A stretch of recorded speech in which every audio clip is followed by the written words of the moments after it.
Welcome back to another Epidose of these crazy people that just eat meat and can't stop talking about it. Today, I got Joe and Justin phoning it in from all over the planet, and we're going to talk about gaining weight on carnivore, a somewhat controversial topic. So let me just poll the guys here real quick. Have either one of you ever heard of anybody gaining weight on carnivore? Yes. Justin? Yes. Yes. So have I. So it is possible to gain weight. So let's talk about that. Let's talk about the topic of weight. Now, when people gain weight, Joe, let's start with Joe. Joe, what could be happening? Well, they could be eating too much to start off with, too much fat, too much protein, just eating too much in general, I guess, and not being very active as well to counter that. And Justin, what's your take? Yeah. So I think the first thing I think of is dairy. It's really easy to drink your calories. People that are attempting to lose weight while carnivore seem to struggle more if they include, like, especially liquid dairy. Cheese, sometimes a little easier issue. But I think it's a few different things. I mean, we've heard a few different stories. So like Bella, Steak and Butter Gal, or oh man, just blanked on her name, of course. Um, Kelly Hogan, how in the beginning of their journeys, right? Like they gained weight on carnivore, like 10 to 20 pounds, and then the body felt comfortable enough to lose that weight. And so sometimes what can happen is there's an initial gain the first 3 to 6 months as the body, to me, weight loss has something to do with like the body feeling safe and secure, because a lot of people that go on diets, they essentially enter some form of starvation mode. And I'm not talking about ketosis, but like when you're limiting calories, limiting fat, um, growing up on salads, the body's so stuck in a starvation mode so that when you really start feeding it this nutrient dense, calorie dense food, um, it just starts holding on to everything because it thinks winter's coming and we're going to need to hold on to this because we're going to go into starvation again because the body gets used to that pattern. So that's kind of what it knows, or just being in starvation. So when you finally start truly feeding it, it just wants to hold on to everything for survival, unfortunately. um so yeah, there can be an initial gain, but generally a long-term gain is uncommon, let's say. Yeah, I agree. And I suspect that one of the things is when you switch to a meat-based diet, there's some of the nutrients in the meat that people have been short of on their previous diet. And so maybe part of that is your body is just seeking those nutrients. Those nutrients are coming with an abundance of calories. So let's say maybe you're short on omega fatty acids, or some of the things that are devoid in plant-based foods, or typical sad diet foods. It could be all kinds of things, and your body's got to adjust to it. It's going to want to absorb those nutrients that it thinks are essential, which could drive a state of excess calories for a while. Or I like to steer the conversation away from the generalized term of weight. I'm sure you guys know what I'm talking about. It's important to talk about body composition, because some people are what we call sarcopenic, where they don't have enough muscle mass, and then they start getting the proper nutrients like from meat, and then they start actually gaining muscle, which will make the scale go up, right? So it's important to distinguish between gaining fat and gaining muscle, and it's important for people to kind of understand the difference, right? And it's one thing to look at a number on a scale, but if your waistline isn't getting bigger, you're probably not gaining fat, right?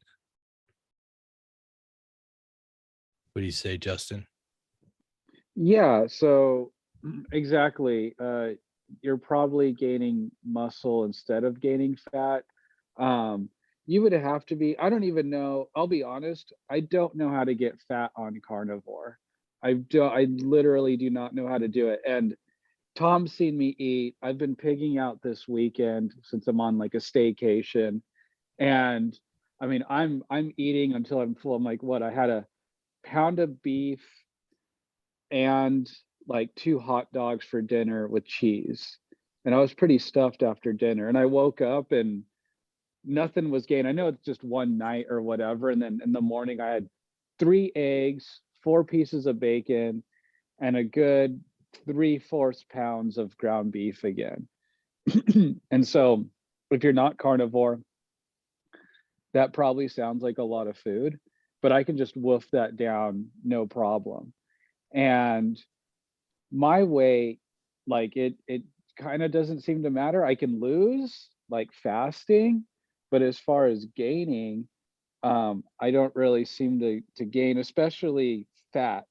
My fat seems to stay steady, and I have one of those scales, and I know the accuracy of them is up for debate, but I look for trends. That's another thing about this whole weight loss, weight gain thing, is that if you're going day to day, you're going to want to put a bullet in your head.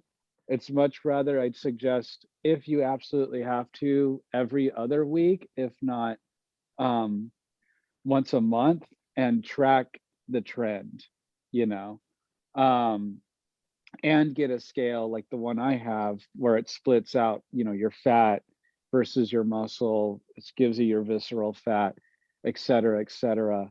I think it's worth the investment to get better data rather than just a number on a scale, which could be, I mean, the people I work with, so I do work with overweight people despite my stature. And, you know, they're like, oh, I'm, 316 pounds or whatever. And I'm like, okay, well, 10 pounds of that is your brain. A certain percentage of that is muscle, a certain percent, some of that is bone, and so that way you don't feel like, because when large people see that number on the scale, they just think all of that is fat and needs to be gotten rid of. And even though when you explain it to them and everyone knows that's not the case, I think having something to where that data is more available to you could be helpful. So as far as gaining fat, because when it comes to both fat and protein, all of us kind of have our own individual thresholds. Like I know if I go down on some serious fat, like in some ground beef or something, I am running to the toilet. Like there's no doubt about it. Um, and there's other people that just can't keep it down. So to eat enough fat to get fat, I mean, I would imagine on some scale it's possible, but you would have to, I think, try really, really, really hard comparatively to um, eating carbohydrates. And one of the reasons for this, and I know I bring it up almost every video, but it's my favorite, absolute favorite topic. Excuse me. The Randall cycle, right? And so the Randall cycle, if you mix your carbohydrates and your fats, your body packages that in triglycerides and pumps that into your fat cells, blowing them up. And since the carnivore diet, you're eating very little carbohydrate, but you're eating fat, you circumvent the Randall cycle, i.e., you're no longer pumping up your fat cells. And so thereby they start to decrease. Yeah.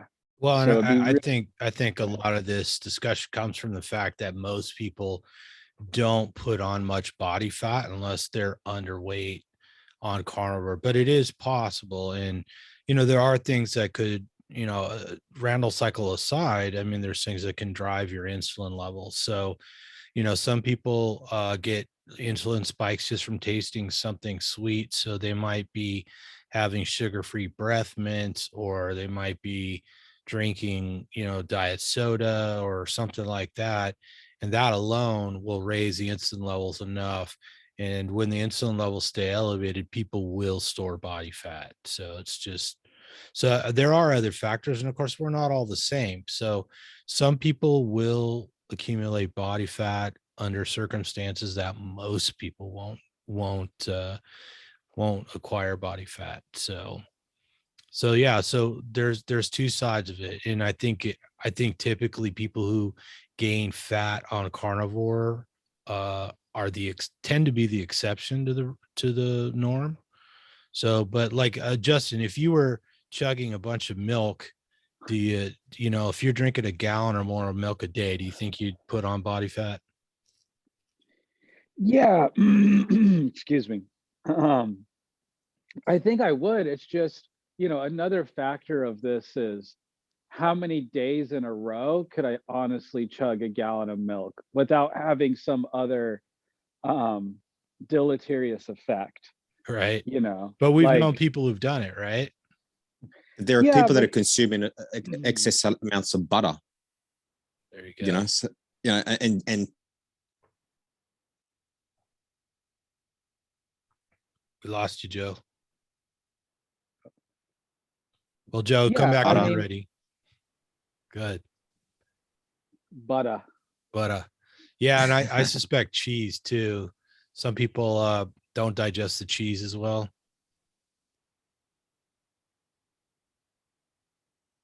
Yeah. Right. And generally people that do that within a month or so, they're like, I feel gross. This feels gross. I want to like not do this anymore. They usually don't feel very good doing it. And that's kind of one of my bigger arguments. Whether, I mean, people can agree or disagree, but I kind of see, yeah, maybe people can keep up something like that for a month, maybe 3 months, maybe 6 months.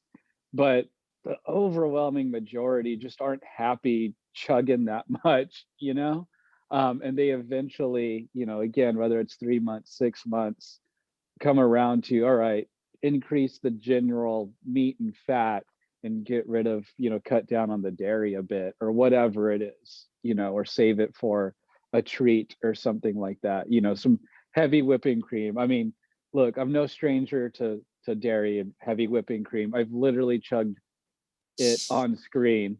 So, but that I don't think I could chug 8 ounces of heavy cream every day. I think that would be too hard on my body. Hey Joe, Um, how much heavy cream can you drink? I haven't had it for a very long time. Probably not very much. Yeah. Um, I used to put in my coffee, and I haven't had coffee since it was 14, 15 months now. Yeah, and you bring up a good point because some people have given up coffee and then experienced sudden weight loss. So uh we don't know exactly what that mechanism is, but there you go. Joe stopped drinking coffee and he stopped having cream, right? Which is most people, that's the only reason why they have heavy cream, right? Have you ever been a milk drinker, Joe? No. Yeah, I haven't been a milk drinker for many, many different decades. So I don't have much experience with that, but I suspect that that's contributed because milk in general is obesogenic. So, and then cheese consumption's all over the place. I mean, some people might have less than an ounce. How much do you eat any cheese anymore, Joe? No, I never ate. I was never a cheese eater. Yeah. Yeah. Justin, do you eat much cheese? I eat a lot of cheese, Hey, dude. quite a bit of cheese. I'm an ant, but I mean, so I bought a package of Sargento cheddar, the slices yesterday, and I'm already halfway through the pack. So I think it has like 12 slices in it. So I've had 6 slices of cheese in a day and a half. So I don't know if that's a lot, but I mean, I can certainly go down on some cheese without a doubt. I can go down on some milk too, but what stops me from drinking milk is that if I do it for like a month straight of having milk, I start breaking out and like these red bumps on my arms and like throughout my body. So I decided, and then now they're not, they haven't returned since I quit drinking liquid milk on the regular. I'll grab a carton and I'll have it, I don't know, once a week, every other month or something like that, and I do fine. But yeah, if I have milk continuously, I start breaking out and weird bumps on my Mm. body. Interesting. Huh. So Now I go ahead. Now, I haven't tried a month of raw dairy, and my aunt is in the works of with one of the neighbors out here to get some goats, split goats. So I'm going to have access to raw goat milk, and I'm going to try that for a month straight once it starts rolling and everything, and see how that goes for myself. I've had goat milk before, and I seem to actually tolerate it better, as some people do, better than cow milk. But it'll be interesting. My big thing is take it to the limit. I want to see how much of whatever I can tolerate. For many things, that's one and done, or 1 to 0 basically. But there's other things like goat milk or regular milk that I like to see, okay, what's actually my threshold, what's my limit. And I think it's important to know those things for ourselves. You never know when that information will come in handy. I think it's a bad way to think that um, you just have your meat and everything else is toxic radioactive waste, because that's just not necessarily the case. Hmm. Hey, Joe, you got a little leaner, didn't you? You changed up the cuts of meat you're eating, right? Yeah, so I went from ribeyes to strip loin and incorporated ground beef. And after I cook it, I'll strain it so all the excess fats off the meat. Mm. And I think, and I know everyone thinks that the king steak is the ribeye, but I think the best results for me are with the New York strip or the strip loin. Yeah, same here. I just will triple found that that. whenever, I don't know what it is. Whenever I eat the Scotch fillet ribeyes, I always find that I could just keep eating. I can eat more and more and more. But with the strip loin, I have one steak, and I'm really content with that. So it might just be the higher amount of protein, or the less fat that's on the steak. Yeah, you're cycling a lot, Joe, and you eat quite a bit because you're kind of an average size guy. You and Justin are roughly the same size, but you're a high output athlete. So roughly, what are you eating in a day? You were telling me at least a kilo of meat a Yeah, day. That's 2.2 pounds. Yeah, it varies. It depends. I mean, some days can be less, where I'll only consume maybe 1,700 calories, and then there are days where I'll consume a lot more than that. And it can be maybe 1.2 to 1.5 kilos. Yeah. So it just depends. But again, it also depends on how much sleep I've had, how stressed I've been at work, how active I've been during the day, or how hard my ride was. So yeah, there's lots of different things as well. Yeah, I like to talk about that too, because my caloric demand goes up and down based on activity, and I can have a 1,500 calorie swing easy, sometimes 2,000 calories different. And so if you get in the mode, let's say you're like, oh, I'm just going to eat 2 ribeyes a day or whatever, and then you're not really paying attention to the swing, the demand that your body has over time, that's going to catch up with you. You could be eating too much or too little. And of course, if you eat too little, your metabolism tends to slow down, and then your body tends to want to conserve, right? That can complicate things. Mm-hmm. So, yeah. So, I mean, what signs do you look for, Joe, when it comes to adapting how much you eat? Do you just anticipate it based on your activity level, or do you feel things going on, or how do you do it? I just go by feel. I see how I feel, and just take it from there. So what about eggs, Joe? How do you feel about eggs? You think they could contribute to fat gain? No. Probably not, huh? No. Look, when I was on when I was doing keto, I was eating 5 eggs, 6 eggs a day for almost a year. You know, now I did lose a lot of weight on keto, but I also had cut down my protein quite a lot. So I was tracking all my macros, and you know, did I lose? Yeah, okay, you lose weight, but then it gets to a point where I probably was losing quite a bit of muscle as well, and that's why I was as light as I was. You know, and yes, I did put on a bit of weight with carnivore, but is it fat or is it muscle? You know, and I know we've had this discussion in a previous video we did. I did put on a little bit of belly fat, but I was just eating a lot of very fatty foods, fatty cuts of meat, I should say. Sorry. So yeah, and you know, I mean, my calories, I was probably consuming maybe 3,500 calories a day. It's a lot of meat. It is. Yeah, and I often wonder if one of the trends we see is generated by the fact that a lot of us came from keto to carnivore, and keto can be protein deficient for some people.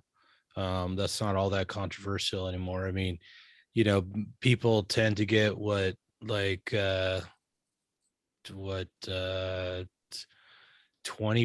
of their calories or something like that from protein, and on keto.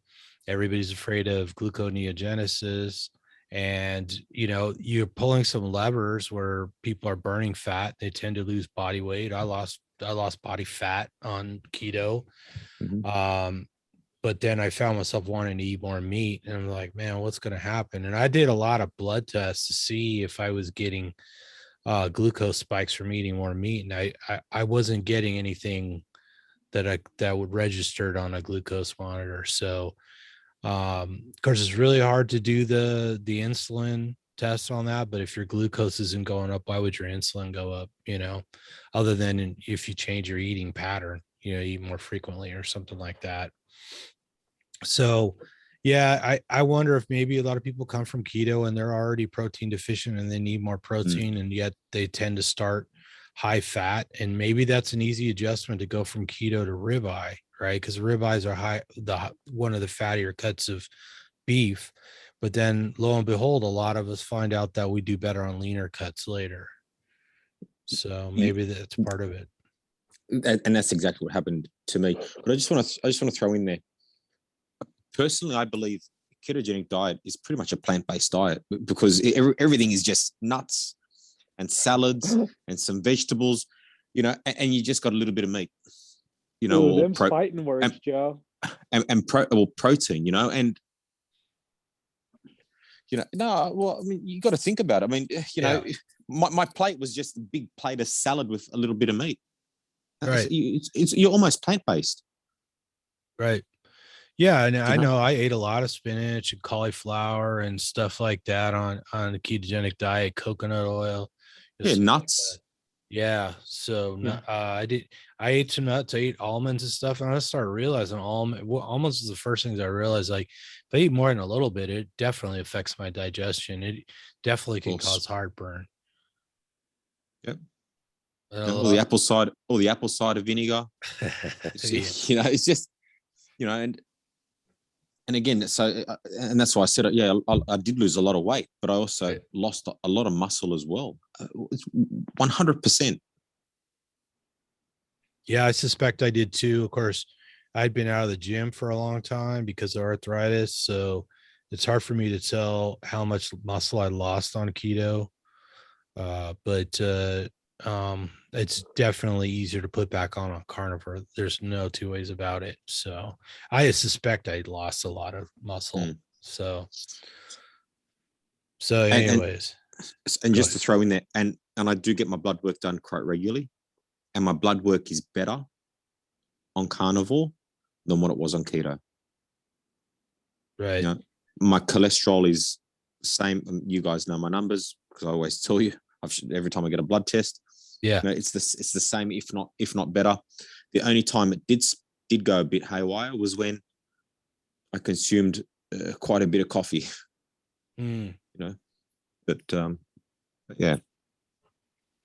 Yeah, and I just wanted to circle back on something. Justin was talking about a scale that registered body fat and stuff like that, and I think that could be a useful tool, but it can be fooled. So it relies on your body having a constant state of uh of hydration. So if you may not be ready to spend the money on that yet, but just checking your waistline. I mean, first of all, are your pants getting tighter or something like that? That's probably fat gain. If your pants aren't getting tighter, they're getting looser, then you could very well have loose pants and still gain weight because you're putting on muscle. So just a simple tape measure, one of those cloth tape measures they use for measure, like tailors use, or whatever, something like that is an easy tool to use. So again, if your waistline's not getting better, you could measure all your thighs or your upper arm or whatever, your neck and stuff like that. If you think you're gaining fat, that's the easiest way to check it. And then if you have one of those scales, try and use it the same time every day. Try and be mindful of, if it's really hot and you've been out running and you're dehydrated, it's going to register different than if you've been sitting around drinking water. So you don't necessarily have to. Those are kind of pro tools, and getting on the scale, if you're getting ready for a competition or something, you can give you some very good feedback.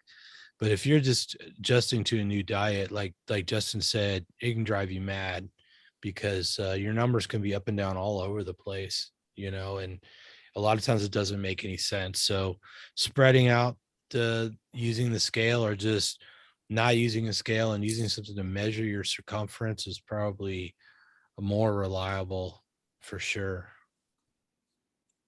Justin made a good point though. He said, don't do it every day. Maybe do it. Correct me if I'm misheard you, Justin. Maybe do it once a month. Once a month. Every other week, or like I said, once a month. Yeah. Yeah. Just because, like I said, you want to look for a trend. Not like I pretty much do once a month, and I'm, just to check in with myself, and I do it, first thing in the morning if I'm gonna do it. And so I always suggest my clients do first thing in the morning if they're gonna do that before they do anything else. That way the hydration levels probably pretty low because you've been sleeping all night. Don't drink anything, obviously. Just hop on it real quick for a minute. But yeah, just like I said, you want to look for a trend, and I think that with the inches as well, tracking all that stuff, it's all good fun. And just depends on how much of a data nerd you are, how important that is to you. And at the end of the day, I think many of us in this community try to just say, well, how are you feeling? How's your mental clarity? How's your aches and pains? How's whatever off condition that brought you to carnivore in the first place? How's your energy level? Should always just check in with all those things, because I consider those to all be more important actually than numbers on a scale. Agreed. Yeah, the scales can be cool because it can record that data right into like a Fitbit app or something like that, which is awesome because it just keeps track of stuff for you. But they aren't foolproof, and that's the scary part. And probably definitely not like beginner level to have a scale that fancy, right? Yeah, I mean, I think I did it for myself because of me trying to gain muscle. When I went carnivore, so I was like 155 pounds when I started carnivore, and I dropped as low as 131 pounds. And I started to look kind of like, I knew I wasn't, but I have a small stature. And so me, even any kind of thin, I mean, me before carnivore, people considered me thin. So within like 6 months, I was looking almost emaciated. I was looking kind of sickly to myself, and I was pounding food. I mean, I was doing 3 meals a day at that time still. of carnivore. So I was eating probably 2.5 pounds and I was just losing. But what helped was actually hitting the gym. And now I'm 144, which is only 10 pounds lighter. But the way I carry the weight and my, how it's pretty much essentially all muscle is really nice. And so that's why I bought it and started to look into it, because I was like, what in the am I just going to continue to kind of waste away? This isn't good, which some people do think about. Yeah. Some people, they start losing, rapidly losing. You got to understand, I'm never a person that's really watched my weight. I was one of those lucky or unlucky people that everyone said, where do you put it all, in your feet or whatever? Right. Or are you stashing all that food even before carnivore? And Yeah, my refrigerator would break out in a cold sweat every time Justin came over. He's like, "Oh, it's gonna empty me out." and yeah, I could just pig out, and I can still at the same time, I can still do that now if I want to. But I never looked at my weight, never really paid that terrible huge attention. My BMI has always been stable, just not one of the conditions I ever had issues with. And so me Right. losing weight, like, yeah, I had kind of a fat tire, starting to get a little bit of dad bod, even though I have no children. Um, and so, starting to get that look. And then I go carnivore and I'm like just shrinking, my pants are falling down, my shirts aren't fitting, like I just feel myself just shrinking down. And I was like, what in the hell? So that's why I bought the school scale, and I saw it was, like 131 pounds. And I was like, whoa, I'm really small. What can I do? But yeah, I think just having to build the muscle. I don't know. I mean, I don't know what my body was doing with all of it, probably Yeah. healing And let all me that. clarify something a little bit. People go carnivore, they tend to put on some muscle, right? Even girls, but that won't continue if you don't work out. Like you'll put on a little bit. If you lose some body fat, you'll see those muscles more. So, I mean, Joe, I mean, if you notice people gain a little muscle in the beginning and then but you would agree, right? You got to work at it to keep that going, right? It's like anything, isn't it? If you, as soon as you stop, so do the results. So you got to keep working at it.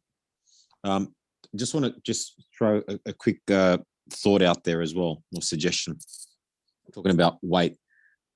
Also look at the time that you eat as well, because if you eat too late at night, it could be a bit of an issue too, regardless of what you eat. That can cause big issues. That With leads weight. me into my next question. So, what kind of feeding window are you using, Joe? So I will eat,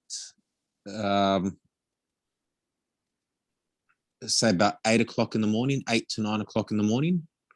And then my last meal is typically 2 o'clock in the afternoon. How about you, Justin? Yeah, so since I'm on my staycation, I'm doing something between 10 and 11, and then eating again at around 7. But generally, because of my work, I eat at like 1:30 and then like 7:30. So it's like within what, 6 hours, 7 hours, something like that.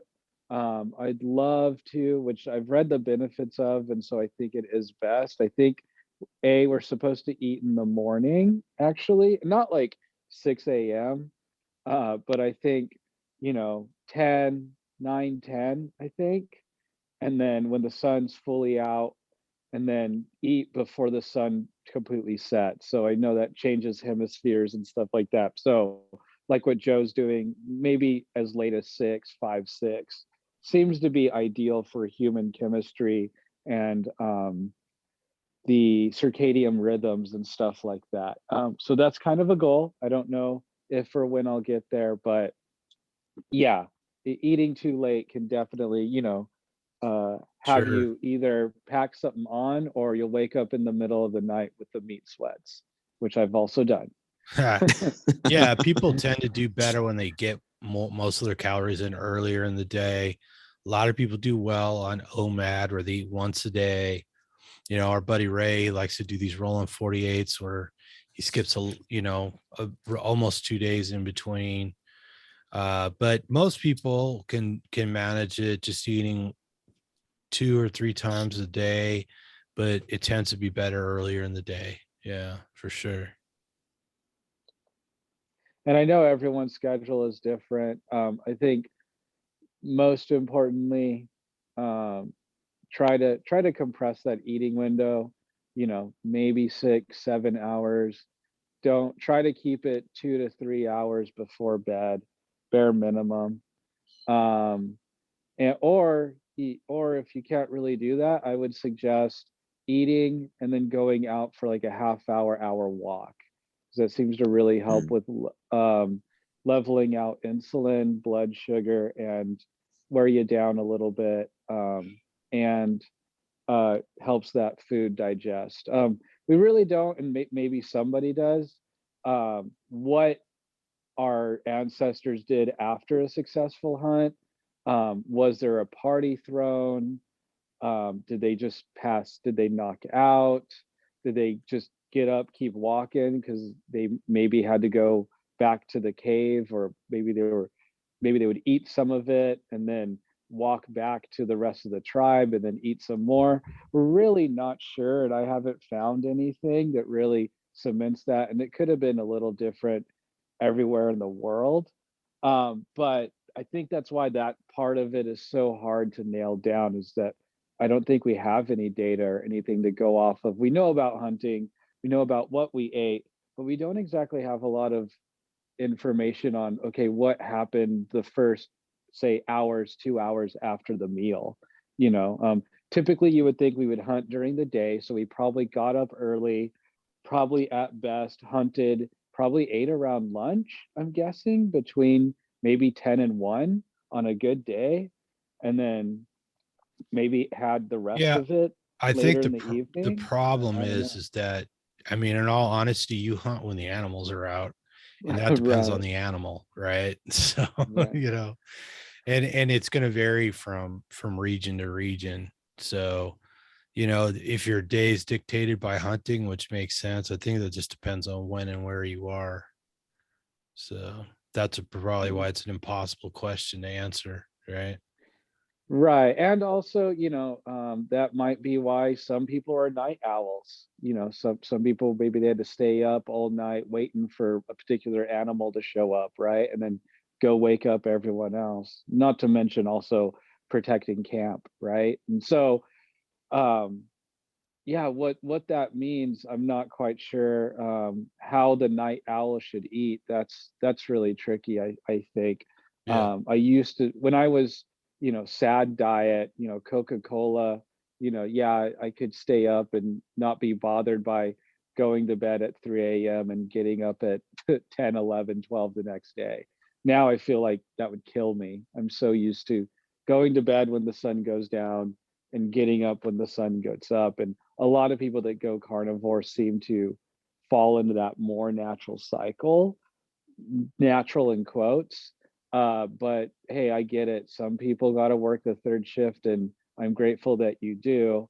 And I would suggest working with maybe a different coach that also works third shift or has experience with that, because I'm not quite sure if I would be able to tailor something for that individual, just being honest. Yeah, you might have to manipulate lights and stuff like that, to kind of simulate being part of the solar schedule. And you might have to create an artificial solar schedule for yourself, where you know sort of trick your body into thinking you're actually following a regular schedule or something. Yeah, it'd be an interesting challenge for sure.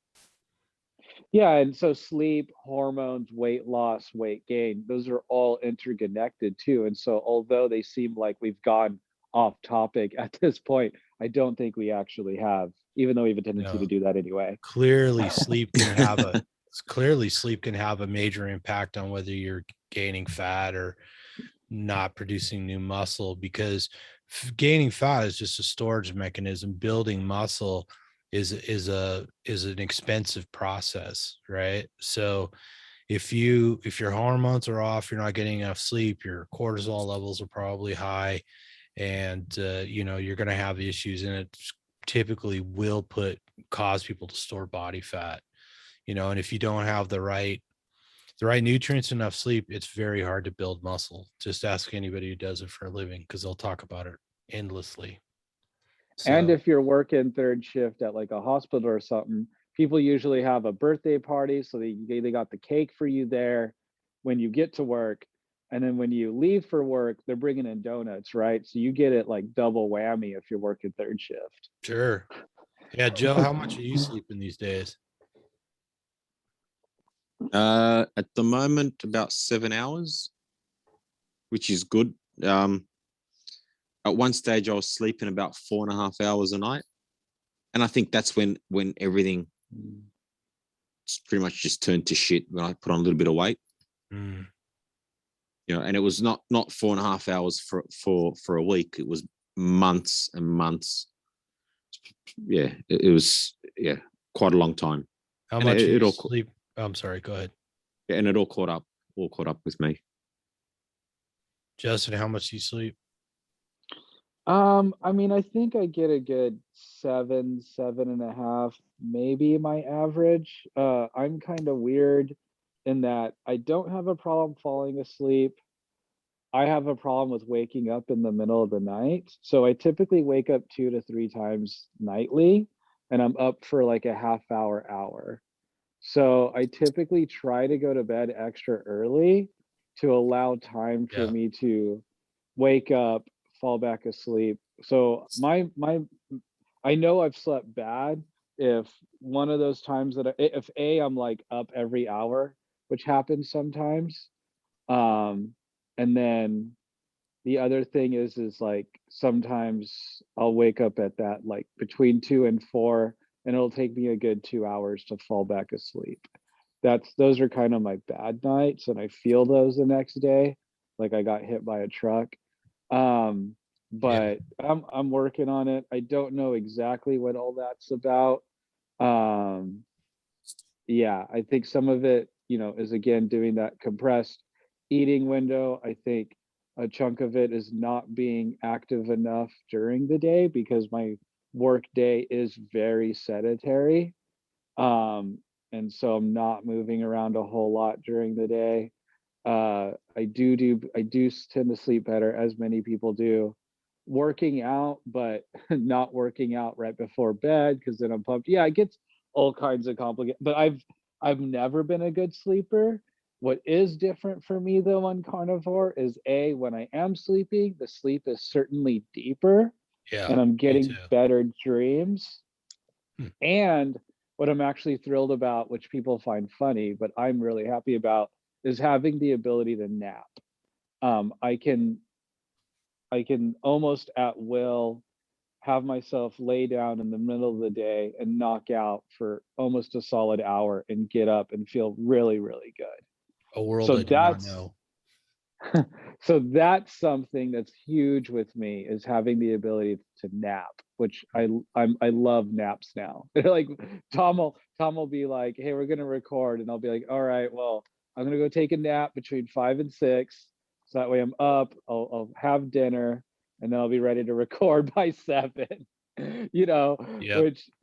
which a lot of people pride. So here we go. This is like another issue. Like, how much of this is cultural, societal, in that Right.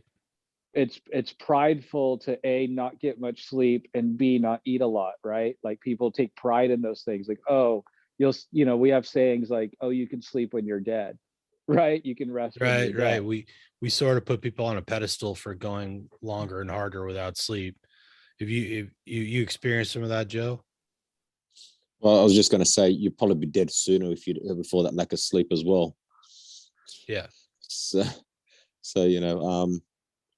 but yeah, I mean, we do glorify. Oh, look, look at this guy. Oh, how cool is he? He's only slept for 3 hours and he's out there training. It's ludicrous. It's crazy. Yeah. You know, Certainly not good for longevity. no, and you're not gaining any benefits from it either. Right. Right. Yep. Yeah, no, I've had, sort of a sleeping disorder for decades, and I didn't really recognize it till a couple of years ago, and I started working on it, so, and I could tell totally. I don't recover from workouts as well.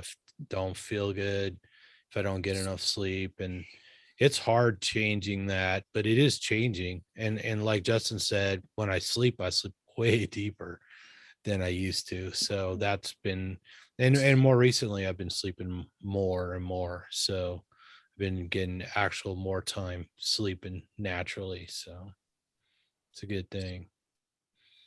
Well, before I forget, let's tell people to post their comments. Did you gain weight on carnivore? Did you lose weight? Did you gain body fat? Did you gain muscle? Did you lose? What have been your issues? What did you find was your trigger to improve or lose ground? Leave us your comments and let us know. Let us know if there's some topic you want us to cover, if you want us to cover this one again, if there's some details you want us to talk about. Make sure you stay subscribed. And again, we appreciate you watching and subscribing to all the people that leave comments and support the channel. It really means a lot to us, and we really hope we're helping people out there. We're improving people's quality of life just by having the discussion about our own experiences and the experiences of other people we know. So until next time, eat some meat, feel better, and whatever you do, Don't fall Don't down fall the down the carb carb hole. hole.